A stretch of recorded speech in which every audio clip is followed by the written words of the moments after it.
ये मकर क्या होता है और ये संक्रांति क्या होती है। आइए आज इस मॉडल की मदद से मकर संक्रांति के पीछे का विज्ञान और खगोल विज्ञान यानी एस्ट्रोनॉमी को समझें।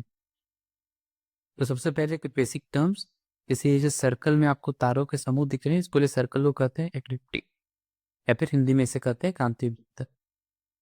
तो इस तारा का समूह को हम 12 भागों में बांटते हैं और एक भाग 30 डिग्री का। ये 30 डिग्री का जो डिवीजन है इसे हम कहते हैं राशि, और हर राशि के साथ एक तारामंडल जुड़ा हुआ रहता है।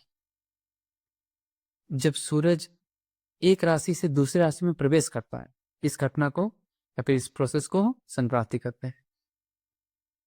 तो मकर को कह सकते हैं एक राशि है। राशि यानी एक्लिप्टिक का 30 डिग्री का डिवीजन, उसमें से एक 12 में से संक्रांति यानी सन का मूवमेंट एक राशि से दूसरी राशि में। तो कुल 12 राशियां हैं, तो 12 संक्रांतियां होनी चाहिए। 12 में से उन 12 संक्रांति में से एक संक्रांति है मकर। हमारे मन में कुछ सवाल उठते हैं। जैसे पहला, हम जानते हैं पृथ्वी सूरज का चक्कर लगाती है, तो सूरज कैसे एक राशि से दूसरे राशि में प्रवेश कर सकते हैं?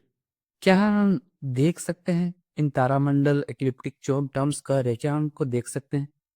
और बहुत ही मजेदार सवाल कि मकर संक्रांति क्यों कुछ सालों कुछ हजार साल बाद जून के महीने में हो? इस एनिमेशन में देखिए कैसे सन फिक्स्ड है, लेकिन पृथ्वी जब अलग अलग जगह पहुंचती है अपने एक्सिस में, तो वहां से सन का बैकग्राउंड चेंज हो जाता है।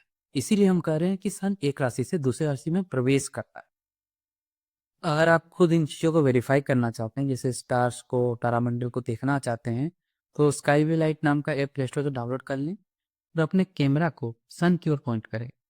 दिन में आपको वो तारे जो सन के बैकग्राउंड में वो बिल्कुल क्लियरली दिख जाएंगे। जैसे मैंने मकर संक्रांति के अराउंड ये वीडियो बनाया है, तो मकर राशि दिख रही है।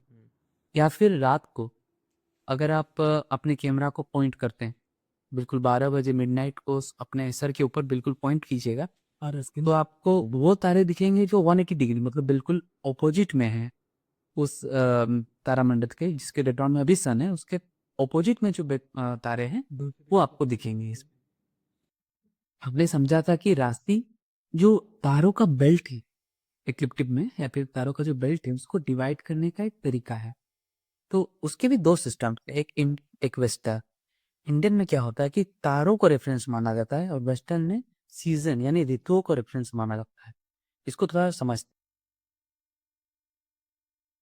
तो इंडियन राशि सिस्टम में हम तारों को रेफरेंस मानकर राशि का डिवीजन करते हैं।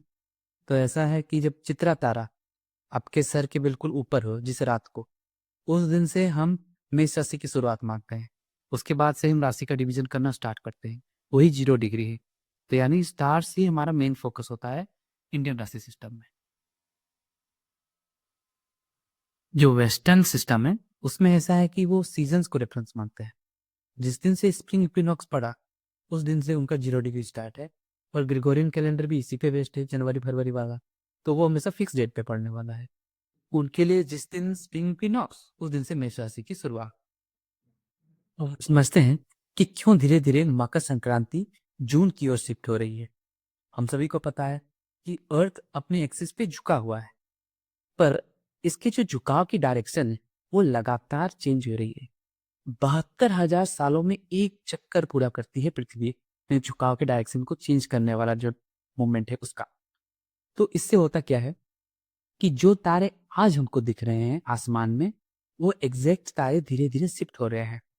वो 1000 साल बाद आपको कुछ महीने बाद दिखेंगे जो तारे आपको आज दिख रहे हैं।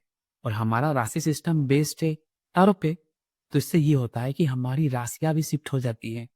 इसीलिए जो मकर संक्रांति है, यानी जो हम मानते हैं धनु राशि से मकर संक्रांति का प्रवेश, वो भी धीरे धीरे शिफ्ट हो रहा है।